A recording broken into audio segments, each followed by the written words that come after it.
Or there's wonderful stadium seating down here. So I'm Kate Lewis, and I'm the president of the AITP for the third year this year. So welcome and thank you for coming to our sold out, largest event of the year. No, just largest event ever, first event of the year. And thank you to Pendo for hosting us and for providing us a speaker. We're really excited to hear from Todd Olson this evening. A little housekeeping. This is our 2024 AITP board. We only have one new person this year, Suzanne. Thank you, Suzanne, for joining us. We were fortunate enough to have continuity of service from these volunteers from last year to this year. And for those of us that joined, those of you that joined us in December at our holiday party, you saw us all get sworn in. But it takes all of us, these amazing people that you see on the screen behind me, this team of 10, to put on these events every month for us. And especially events on the road like we've done in the last 3 or 4 months with Blue Cross and Red Hat and now Pendo. It takes a lot of logistics to plan. And these people all have day jobs, so this is all volunteer. So thank you to my amazing team and our board of directors at AITP.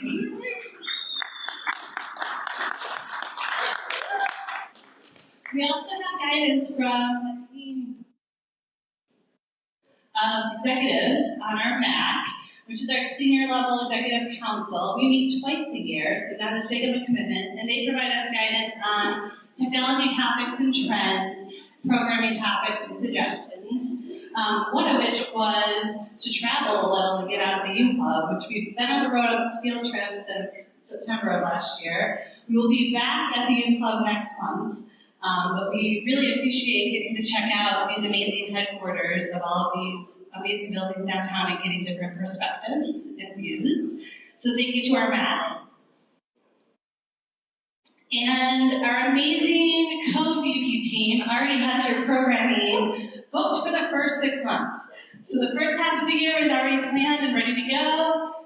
Thank you, Jerome and Suzanne. These are the programs, these are the dates, so take a picture, save the date. We hope to see you, like I mentioned, the February event, as well as March and April. We'll all be back at the U Club. I'm looking for verification on that, yes. Okay. February is over. Okay, good. And we have some new members, so thank you to some of our new friends. I see Ilya and Allie here and Doug, a couple of you that have recently joined. So thank you to our new members. I mentioned and I shared for full transparency at our end of year holiday celebration last month that our membership has surpassed the 100 member mark this year. So we're currently sitting around 115, maybe slightly more members. So we're really proud of our growth this year. So thank you, Brooke, for your amazing job as membership. And how do you join as a member? So some of you are guests. It might be your first time here. You may have gotten drawn out because you wanted to see Todd speak or check out Pendo and the view of their downtown. It is your first time and you are a guest and you would like to continue to join us. Your annual membership is 12 months. It includes dinner, programming topics, the great networking, drinks. We meet every month. And we will credit you back the $45 that you spent today as a guest towards that $195 annual membership if you buy your annual membership before our February event, so in the next 30 days. Again, check out membership at AITP-RTP.org or talk to Brooke. We also have a trial 3-month membership for people. Typically, if you might be a job seeker in transition and you're looking to network and you're trying to try it out but not sure you really want to commit to 12 months, the quarterly membership is a great way to get started. And the best thing about it is if you can't attend, you can share your seat with a friend or a colleague or someone else that would want to attend. So maybe the topic is not of interest to you this month, but you know someone that might be interested, or you're traveling and not available, you can still make sure your seat doesn't go to waste by allowing someone to come in your place. So those are our membership options, our website, and you can contact Brooke. We also have a group membership option for corporations. This is a great opportunity if you want to use it as a training or reward opportunity for members of your team, depending on the topic. So if the topic is security, you want to send some security engineers from your team. The company owns the membership, not the individual, so you can rotate those seats for those 5 tickets each event, each month, depending on the topic and the people. And we have a new group member, thank you Blue Cross and Blue Shield, Joe Basati, Blue Cross, Joe Basati, who was our speaker in November, and I'm looking and I can't see past the stadium in front of me. This is how you get involved as a group member. And this is my friendly reminder from Oprah of, it really helps us to plan for food and drinks if you can register and register early. We need head count, even if you're a member and the event is free for you to attend. It really helps for us to know how many people will be here. Like tonight when we blew it out of the park, we have 95 plus people showing up. So register early. Next month's February 8th event is live on our website tonight, so you can register before you leave so you don't forget. And again, this is how you proxy your seat to a guest, so that you can send someone to your place with instructions. And if you have any questions, any of my board members would love to help you, but accurate head count helps us plan for food. And these are the ways to sponsor and get involved. We have a lot of different levels, starting at 500, so pretty inexpensive even for a sales or marketing individual to be able to expense and write off, to be able to get your logo out there, to be able to talk to all people in the room. We have a really great diversity of individuals here, ranging from individual contributors right out of college all the way up to executives later in their career. Representing a lot of different companies here. So this is a great opportunity for you to put some of your marketing dollars to good use and support a local IT nonprofit association as a sponsor. We're always looking for sponsors for any of our events, but especially our July socials and end of year socials and any of our events where we are on the road and traveling. And thank you to Corsica Technologies for being our first 2024 chapter sponsor this year. So they signed up at the chapter level. I don't know if someone from Corsica is here. And then it is also my pleasure to introduce Resolve It in a Diddy company tonight, and my friend Craig Skates, who is my former employer and boss. So for those of you that don't know, I started my IT career 17 years ago. In 2007, when I was new to town and fresh out of college, we'll call it, like really young. I didn't know much about IT, but my husband was in IT, and I decided that was the next step for my career, my sales career at the time. And this guy, Craig Skates at Resolve It, gave me a chance, and I spent 9 wonderful years with him at Resolve It, helping grow their practice here in Raleigh, selling to a lot of amazing people who are still clients and friends and like ongoing relationships that I started over a decade ago. So Craig is responsible for my IT career, and I'd like to welcome him and Resolve It and thank them for their sponsorship tonight.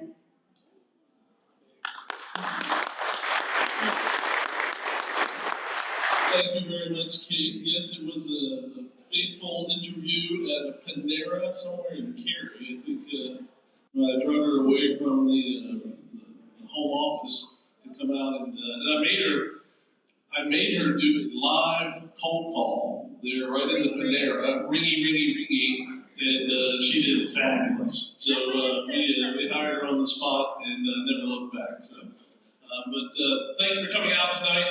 I just wanted to say welcome. We're happy to be a sponsor and a part of the AITP group here. I will tell you, if any of you familiar with Resolve It or know of us from the past, we've been around town a little bit. We celebrated our 20-year anniversary here in Raleigh in August. And the company was founded 22 years ago in the DC area. And if you see any of the Resolve It swag out there, I encourage you to pick that up because it's a collector's item now. We were acquired. On August 1st. And so we've been purchased now by a company, a larger consulting company named ADT Consulting. You'll see behind me here it says Resolve It, an ADT Consulting company. So very exciting for us and bittersweet. We closed out a 22-year chapter with our firm, but we've joined up with a great group of folks. They're based out of the Seattle area, and our combined company has a lot of synergistic fit and capabilities. So now, as part of the ADT family, we're probably about 2,500 employees strong. I think we serve out of 17 countries worldwide. We have delivery centers here in the United States, in nearshore, in Latin America, and in India. ADT's history was largely built around the MSP staff augmentation world. Resolve It's history has been more about the solutions-based project consulting. And so these two worlds have come together very nicely in a very complementary way. So we're very excited to continue that journey with them. And so feel free to meet any of our folks that are here tonight from the team. We have Kyle and Ali and Chris and Ramesh who are wandering around here. Say hello to them before you get out of here tonight. And hopefully we'll chat soon about something, either a project opportunity where you need help, or stay alert on our career page because we are always hiring. So, okay, I'll give it back to you. Thank you. Well, Craig is also a golfer, and when I first started, he encouraged me to take golf lessons, and I was like, I don't really feel like chasing a ball around a field with a bunch of old white guys. That was my pitch. Oh, sorry. And so I turned him down. I was like, no, I'm not really into golf. But we made a deal because he said a lot of business happens on the golf course, so you're going to miss out on all these opportunities to make friends. And I was like, I do better over drinks making friends and dinner and lunch. So I used to book golf foursomes for Craig on a Friday, and that would count as my client meetings, and then he would entertain my clients. And so he would get to golf, and I would get credit for the meetings, and it was a win-win situation. So for those of you that still work for Craig, he loves to golf, and if you don't golf, you can fill up his foursome on a Friday. And anyone that wants to golf, check out Craig, because he's a big golfer. So now I get to introduce Todd. So Todd, we are very excited to be here. I was talking to you earlier about how beautiful your headquarters is. I've never been inside. I remember it being built. We were checking out the views at sunset and the light casting on all the different buildings and how pretty it is out there. But Pendo is this like Raleigh favorite unicorn story of a startup with a success story, right? It's like Raleigh homegrown startup that made it really big, and has now become this household name. And this wall is some of Pendo's customers, right? And you're doing business with a lot of the biggest customers in town. Some of them also here local. So Todd is the co-founder and CEO of Pendo. It's an all-in-one product experience platform. He's a 3-time entrepreneur, and he teamed up with a lot of other leaders from local companies like Red Hat and Cisco, Google to launch Pendo 10 years ago, what was it, 10 years ago, October 2013. This Raleigh-based company has since raised $356 million in venture capital and landed more than 2,500 customers, and now employs 750 people across 8 offices globally. Pendo has appeared on Forbes Cloud 100 and Inc. Best Places to Work for the last 6 years, and Todd's passion is helping digital teams build great products, which led him to write a book, The Product-Led Organization. Drive growth by putting product at the center of your customer experience. And I know a lot of people that have worked here and love working here, and the culture here is great. And so Pendo is just one of those unicorn stories here in town, and we're excited to hear from you today. So I'd like to turn it over to Todd. I'm going to hope that the technology works in my favor and do my magic 3 fingers. Swipe the other direction and make it work for you. Thank you, Todd. Thank you, Kate. Thank you, Craig. Thank you, everyone, for coming. It's great to see you all. How's everyone doing? Happy New Year. It's the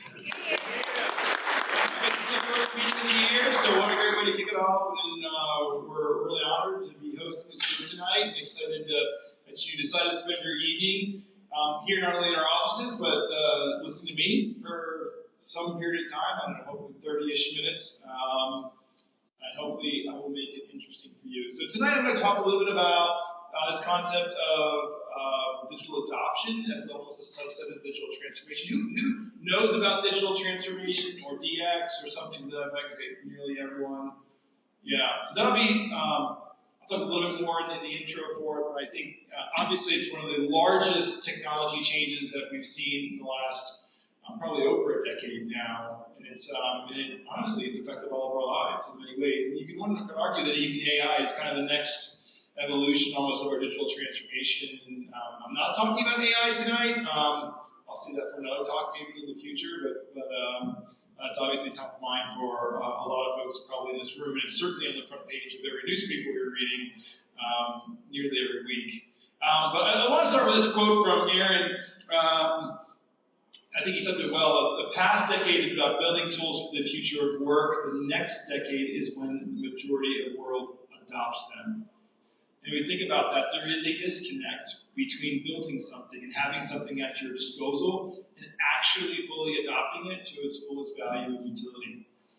And I'm going to tell a lot of stories tonight. Some are Pendo customers, some are not. This is actually not, but I thought it was a great story to start on because it talks about how the digital transformation impacts everyone, independent of industry. It could be legacy industries, industrial industries. Isn't completely specific to high tech or financial services or even some of the more traditional businesses. This is U.S. Steel. These wireless mics sometimes are sticky.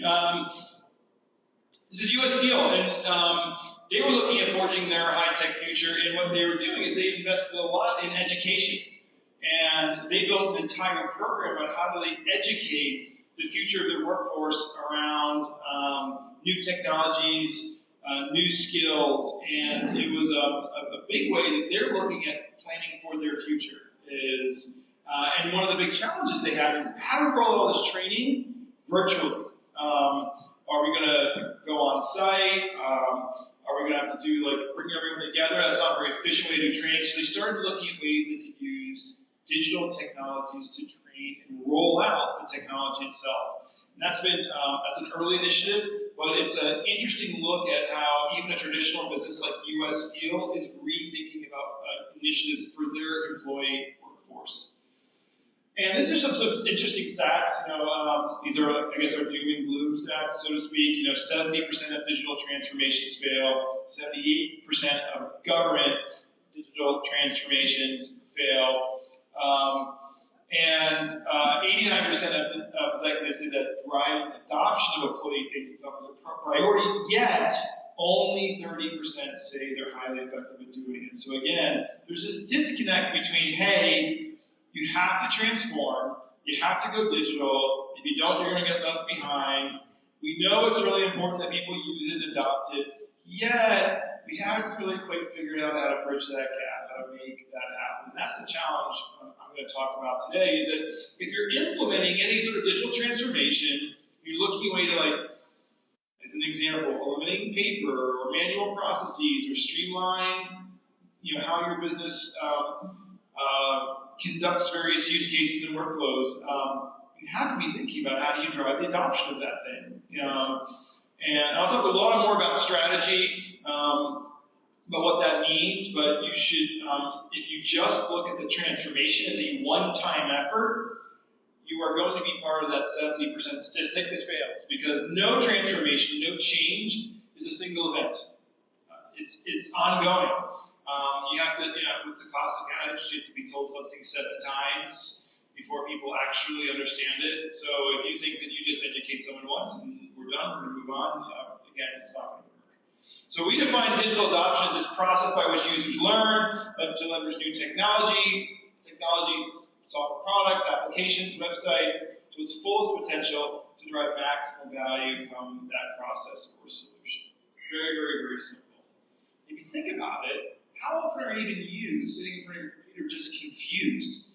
Hey, I should be able to figure out how to use this thing, or I can't quite find it. Where is that thing? How many people feel that? All the time. A good example, Saturday, I paid my daughter daughter's spring college tuition, and for the life of me, I cannot figure out like where the buttons were. And that's something like you would think if you're collecting my money, that you'd make that incredibly easy for me to find. It was not. It took a lot of looking at actually searching up for it. And that was something where they're, of course, trying to cut the revenue. But this is a lot of us that are just day-to-day jobs. We go sit down in our work. How much of it is in front of a computer, and how much does it drive confusion? Another great example, which happens to be a Pendo customer and now a part of the, soon to be part of the Amazon family. I don't actually know the transactions closed, but they are medical clinics, locally and globally, and they just had crazy growth, which led to the acquisition by Amazon. And what we saw is their ability to onboard new employees on a per clinic basis was being held up by how fast can we teach the new employees how to use the technologies to, welcome patients and register them for appointments and handle all the follow-up. So they started looking at ways in which they could use new technologies, a digital adoption strategy to reduce that time to onboard new employees to then drive more effectiveness on a per clinic basis. So for them, believe it or not, of all the things that were challenging their business, it was how do we teach these new people how to use the just very basic tools that they need to do to accomplish their job. So I'm going to talk about three aspects of this. The first one is, again, being sure your tech actually increases productivity, because this is one of the biggest challenges. This is the inverse of this is what I call technology for technology's sake. How many times they give you an app for something that's actually harder to do than the in-person thing? Yeah, way too often. It's like, wow, that's like 20 steps, and it's actually easier to physically go somewhere and go do it than actually deal with whatever that is. So that's the first problem, and it's interesting. We all have a lot more apps to do something. The average company uses over 200 apps for the employees. 200. Another stat, I was talking to a customer, the average company has 75 applications connected to their Salesforce instance. 75 connected to it. I don't know what percentage of them are like shadow IT, like they don't even know it exists. My guess is probably at least half. Heck, they can even have more than 75, they're just not tracking it that well. So this is an very interesting stat, but it leads to a lot of the problem, because you go down and sit in front of these applications, like where do I begin? Where do they move that thing? What application am I actually supposed to accomplish that task in? Even we at Pendo have multiple applications to manage our HR stack. Actually 3, maybe even 4. Everything from payroll and benefits for one application. We have an application for extra benefits. We have recruiting software. We have actually payroll separate from benefits. Anyway, all different apps. So if you're trying to figure out where do I do my, change roles or change titles, you can change your elections. It's very, very, very confusing. And the first question is engagement with our stack, are people using it in the way that we expect it to?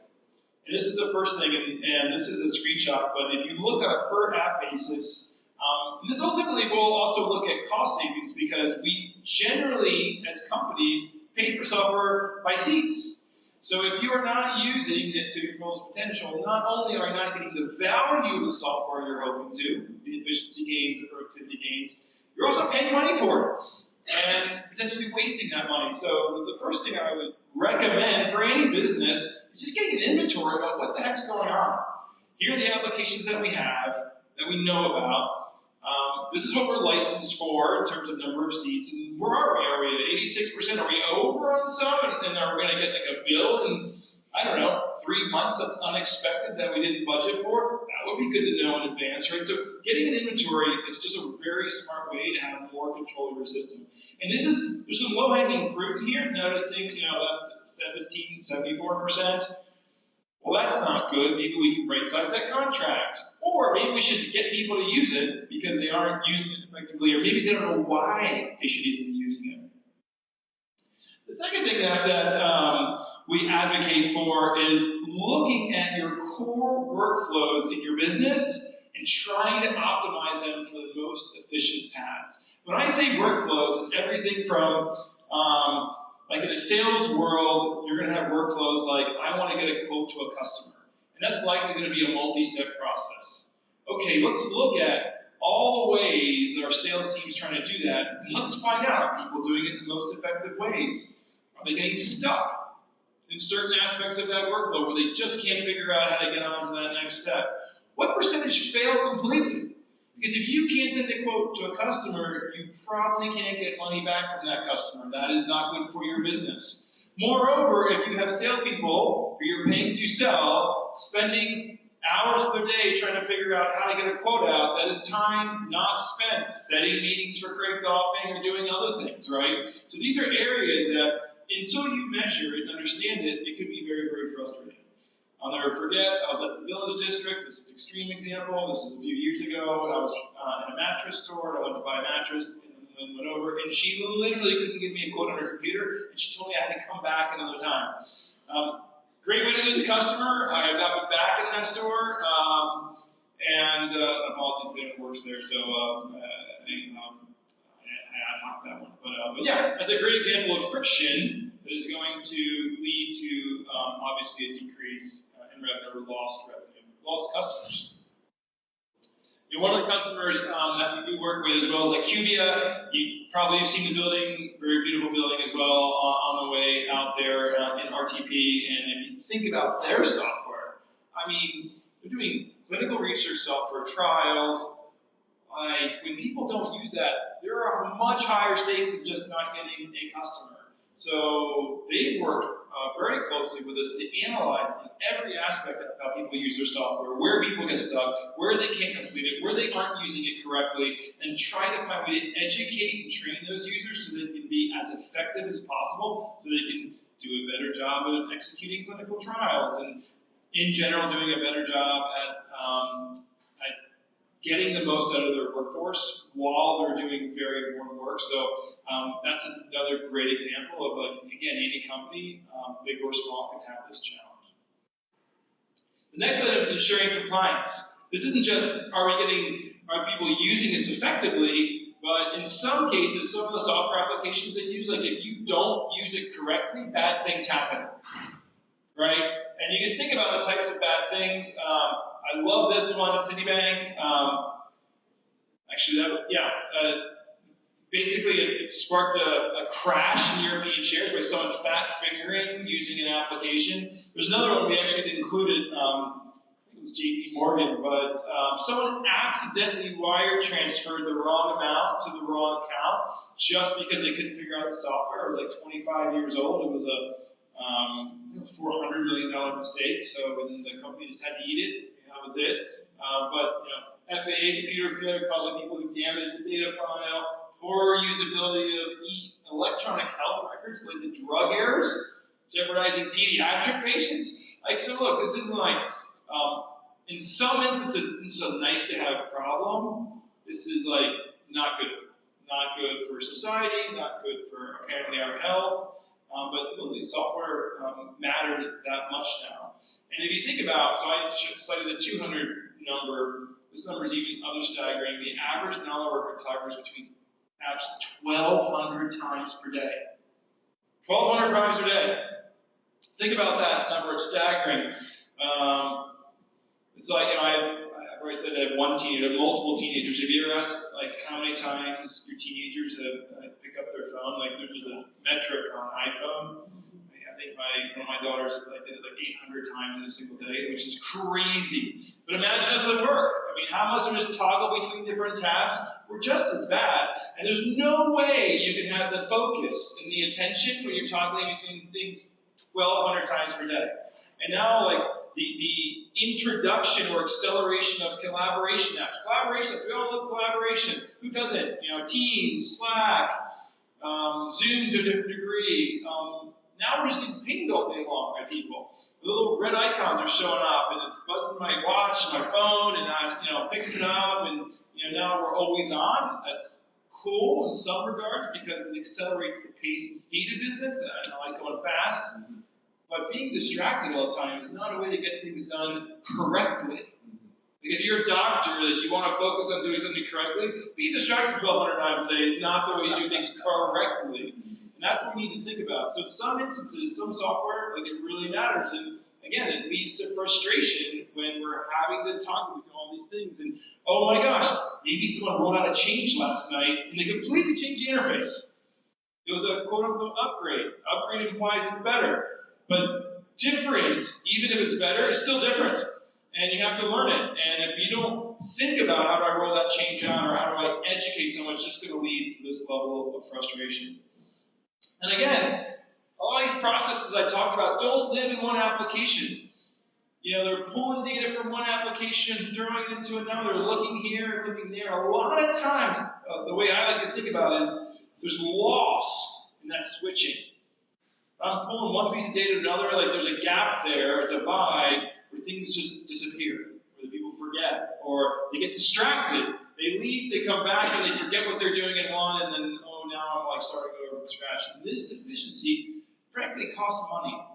And one of the things I often talk to customers about, and we have an office in Japan, and I like to talk a lot to that group about Kaizen because they all understand the Toyota production. I don't know if folks know lean manufacturing and all that stuff, but there's a lot of conversation around how much waste there was left on factory floors years and years ago.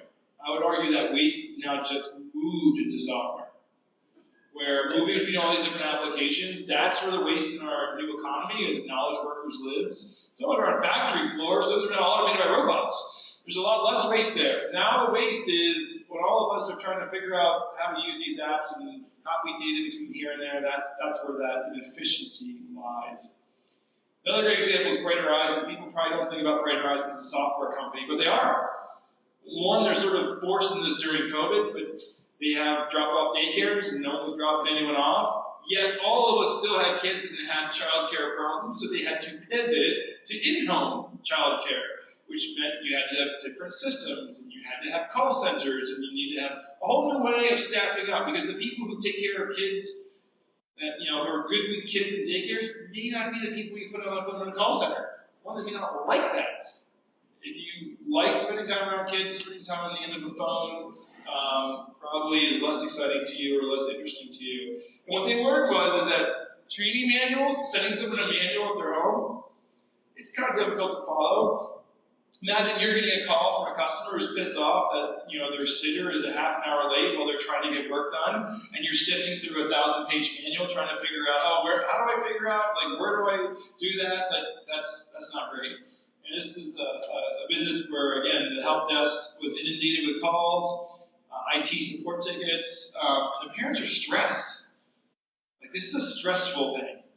If you're expecting childcare that's not there, you're only stressed because you probably optimized your entire day around that event, and now it doesn't happen, and now you're calling someone who's yelling at that poor person who may not know how to use this software because someone upgraded it the prior night, and the documentation may not have been upgraded, or you didn't think about how to roll it out, so this is the challenge.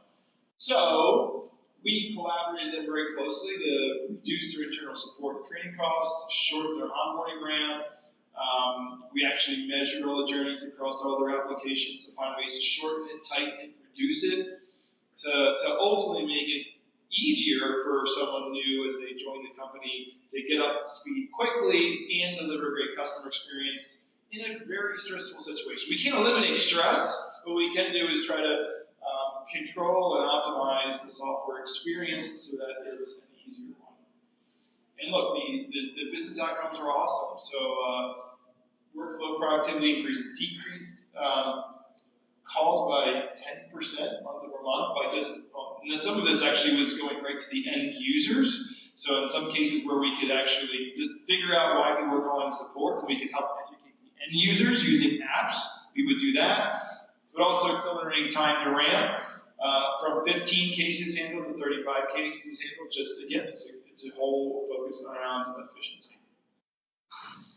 So last thing I thought was just managing through change. And I'm sure if anyone here has managed through any sort of change, this is not specific to the IT industry.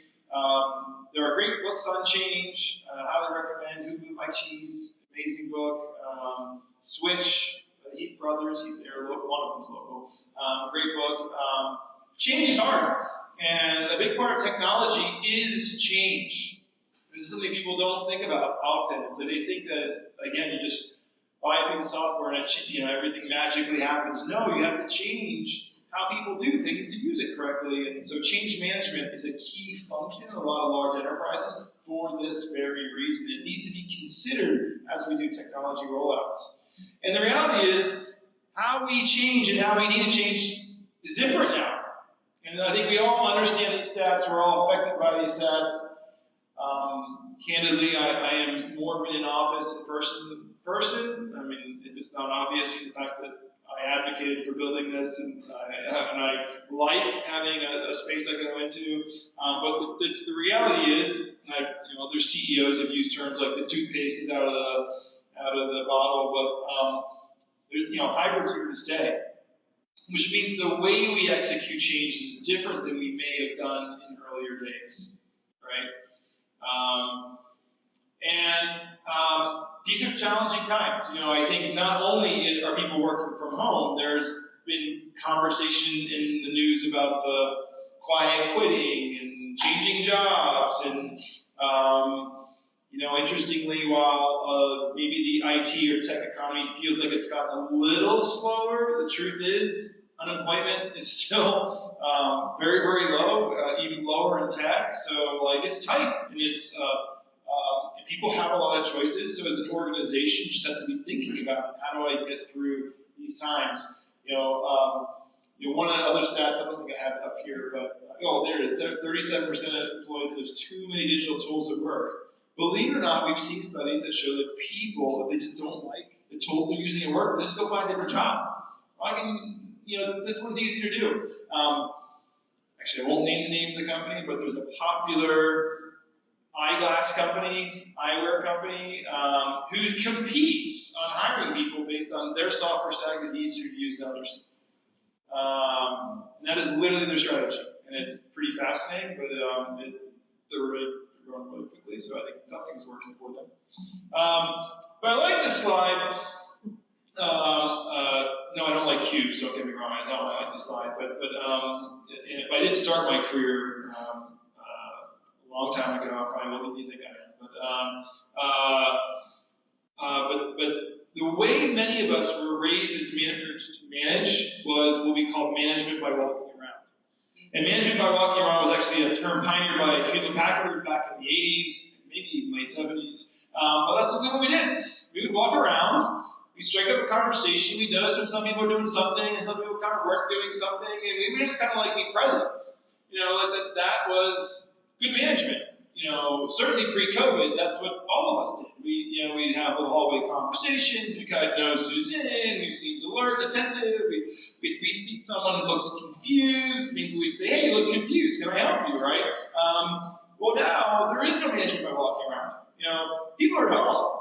The manager's at home. The people are at home. That doesn't work anymore. I have no idea if you're confused. And you may not be on Slack because you could be walking your dog or you could be in your kitchen getting lunch. I have no idea whether it's one or the other. Whereas if you're at work, I probably have a better idea of what's going on. But the reality is people have you just simply no idea. So I believe that the modern manager needs to change. They need to change from one where they relied on anecdotal and qualitative evidence of walking around and seeing what's going on to one much more quantitative. You need tools. You need data. I think of it almost like a cockpit or a workbench for the modern manager. And now, if you're a people person, you probably say it sounds terrible and far less exciting than engaging one-on-one. But the truth is, you don't have a lot of choice anymore.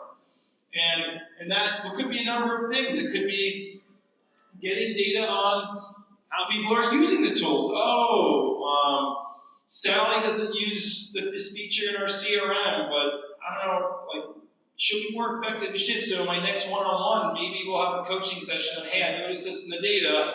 You may want to think about ABC, or hey, Joe isn't using this tool at all, and he probably should for his job. So I should maybe hasn't been educated or hasn't taken that training course yet. So how do I do that?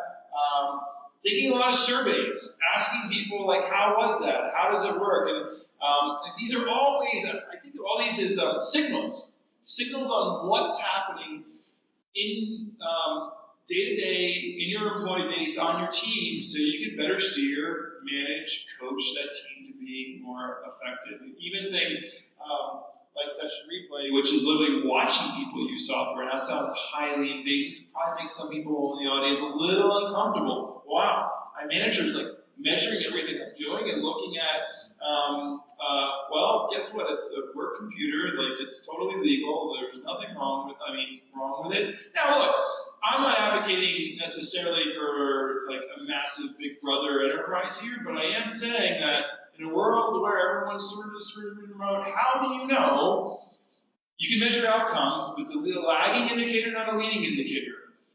How do you look at leading indicators to drive the right kind of outcomes? You got to do something else. And I think the new modern managers, you're going to see more of these types of tools, and people are already building them today to get that level of data to help inform and have good conversations. I think healthy conversations. You gain empathy for what's going on, and then help them be more effective. And here are just some examples. It's asking folks, hey, is the new Workday module easier to use than our previous time and attendance tool? And you get answers on that. Or, hey, the feedback I received from the last BSR, that's a review cycle, performance review. What would you do to improve our performance review process? These are all things you can do to ask to get data to understand, hey, this worked really, really well, or hey, this didn't work well. Well, one thing I'll add, though, I was talking to I don't know the name, but a large home improvement company. And I was talking to a product manager who owns an application that's in the store. And the one thing that they said was that they would ask people in stores, how is the app that you're using to serve customers? And they said people were just tough. And I think the thing to remember, too, is when we're all giving feedback qualitatively, remember there's the human on the other side of that. And that human is doing the best they can, just like we all are. And so I know that just because you're being asked your opinion, and we love feedback, I say feedback's a gift, like also try to be as kind as possible because, it's someone's job to be receiving it and doing something and make sure, of course, it's constructive. I think another great story similar to this, I think these guys did a great job, is JLL, 90,000 employees. You probably see jail slums, they own a lot of real estate. But, they own a lot of real estate, but they're a software company, and they have, honestly, thousands of applications that help them. And they've been doing a lot of work optimizing that, what they call the employee roadmap, employee experience roadmap. If I'm an agent in this territory, can I simplify this stack? Can I ask their opinion? They've done a great job of actually improving employee sentiment just by optimizing the software that drives their business. So look, I've covered a bunch of things. Probably talk longer than you wanted me to talk. But three things. One, be sure your tech actually improves productivity. It can't be just technology for technology's sake. Just because it's like a digital version of it does not mean it's better, folks. That's probably the first thing. It is not always better. A lot of things are actually worse. Second is ensure compliance to that tech stack. Make sure people use it the right way. Depending on your business, the stakes, of course, may differ, but using it the right way could have interesting consequences for your business. And the third thing is rethink how you manage change. How do you roll it out? How do you get people to do it? How do you manage this world today? Like 2023 is a different world to manage in, and a lot of us grew up in managing, frankly. So we have to change the way we do our jobs. Like, and if we don't change, we don't adapt, we are simply not going to be as effective. First of all, I love change. I think embrace it. Now is a better time than ever. So my challenge to each of you is, what outcomes do you hope to achieve through your digital transformation? How are you thinking about it? You've noticed that 90% of IT leaders say improving the employee experience is critical for the organization's ability to deliver on its mission. And organizations invest in the better experience to get 3x return on assets and double return on sales. And I think, I heard that this group, you have folks that are newer in the IT career, later, you have a diverse group of individuals. And I think the one thing that we don't often talk enough about in IT is that it's a people business. Yes, I know there's technology, I know there's like software and hardware and a variety of other things. but it is a people-heavy business. Like our assets are people, because people use all this stuff. So the better you take care of those people, the better experience you give your employees, obviously the better return. And that's what does make us different than like a factory where the assets are machines. No, in an IT business, the assets are the human beings doing the work. So create the best experience possible. They are essentially the product in many, many instances. So I think it's really critical that we optimize that experience to make it as amazing as possible. And the last story I'll get at the end, there's no logo up here, but there's another one, actually, it's the same home improvement store I was talking about earlier. But one of the things that we work with them is really looking at, it's also a sales application, but when someone calls a store and wants like a complex order, they want to put together a big quote, how to make it easier for the sales associate on the other end to like digest all this information and put together a great easy quote and get it out there in time. And the reality is, when you simplify that, not only is it a better experience, it's higher revenue. The increased monthly revenue per store by $1.5 million just by fixing one application. One application all did is drive quotes. So it's a very simple example, but they got better adoption, so 2.5 times higher, and just and everyone's happier. So the employees are happier, and when happier employees do better work, guess what? It drives revenue for the business. So that's it. We can probably take questions if folks yell. So I'm totally open to taking questions about this or other topics as well. So if we have time. Yeah, we have time. Anyone have questions? Willing to stand up and yell? What are your process? I mean, you've shown a lot of companies that you have helped improve it. I mean, you must have some processes in place to, let's say you got to go interview people, kind of side by side, work with them. How do you get the information to help improve their process? Yeah, so the question we've given a lot of examples on companies who we've worked with. What's the process look like for those companies in doing that change? Look, I think the process is not any different than a lot of other change management processes. Of course, it starts with some sort of like understanding of the requirements. What do they think the situation on the ground is? I think the next piece, though, that's probably maybe unique to us is we are a pretty heavy analytics organization. So the core of our products is just collecting data, what's happening. So we install pretty early these applications to get a baseline of what we see going in these organizations. And then we go back with the data to say, hey, we heard what you said. This is what the data shows. This is what we see. Here's our recommendations based on what we're seeing. Does that align with what you're expecting, or do you see anything sort of that was unexpected, good or bad, and how should we adjust accordingly? And then typically then we will focus on a handful of processes that we think are critical to the business and have an opportunity for improvement, and then we'll go fix one by one. And I'm a big believer in anytime you're delivering change, some level of a crawl, walk, run process where we start, we get in, we provide some level of value, great, it works, okay, let's do the next project. So we tend to be more iterative in the way we work with customers, and we find that works the best. So you talked a little bit about AI, but that seems like it. Do you see AI as being a much bigger change required from employees than just some of the digital transformations? Is it going to be more than the employees can accept? Look, I think AI is one of the most interesting technology trends that we've seen in a long time. And it's at the level of cloud, at the level of the internet. It's big. It's really, really big. I also think it's very, very early. What do I think? Yes, I think every employee will get to a point where they will figure out what they can offload to some AI co-pilot and what will they not offload to an AI co-pilot. And I think most roles will have some co-pilot associated with it to help them do the things that frankly we probably don't want to do or should not be doing. And it then should free us up to use our own skills, utility, creativity to do the things that AI simply cannot do. And it's important to note that there's just certain things that AI wasn't built to do. AI is an amazing autocomplete. It can process tremendous amount of existing data. It's not going to create something that was never created before. And, we've actually been piloting AI across our company in a lot of areas, and we actually have shipped some AI products as well, starting in May of last year. It's, I think we continue to release new products that leverage AI, specifically large language models and other ones.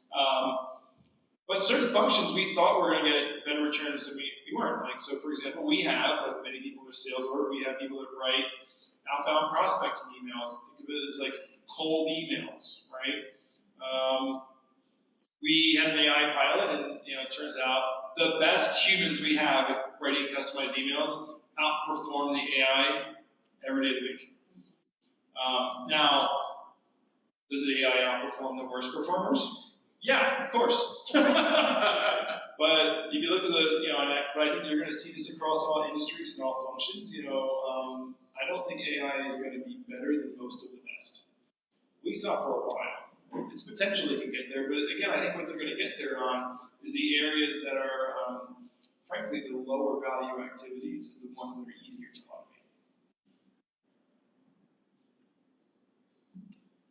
So I've been following your product quite a bit, and the learning you have available on product development. So questions a bit about history.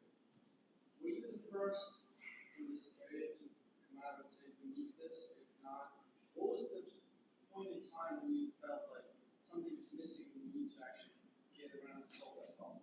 Yeah, so the question was, historically speaking, was Pendo sort of the first of our kind in doing what we do?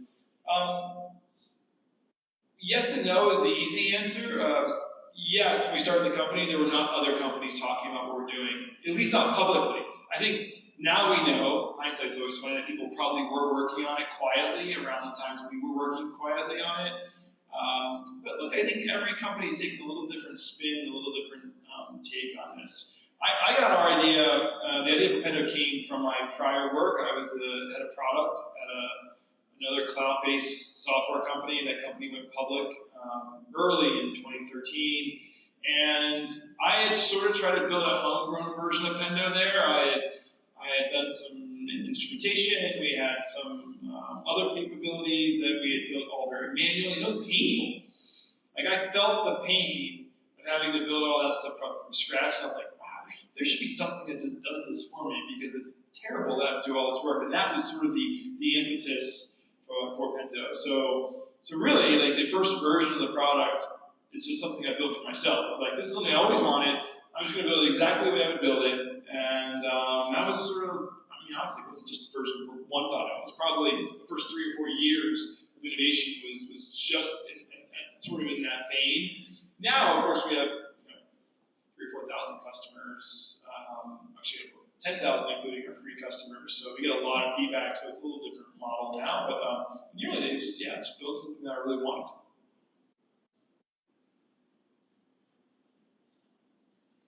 Questions? Right, awesome. This was great. Thank you so much. And the multitasking context switching between apps is like the worst. We all deal with it. We all face it. I am like the one that's like, I don't want another collaborative software technology, right? Like, I can't switch anymore. I was cleaning out my machine at the end of the year, and all those things you download, and they're in your downloads, but then you have to save them to your documents, to your OneDrive, but then they're on Slack, and you can't find where anything is anymore. So it's a mess out there. So thank you for this. I think we all learned a lot.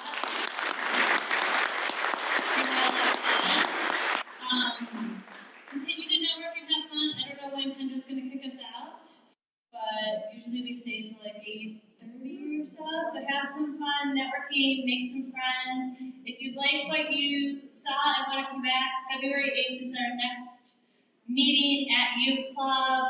Always evening events. Ken Russell, who's here tonight, is one of our speakers, talking about thoughtful leadership. He's also on our MAC. And feel free to grab Todd before he runs out as well. And thank you again, Pendo, for hosting us. We had an amazing time tonight. Thank you, everyone.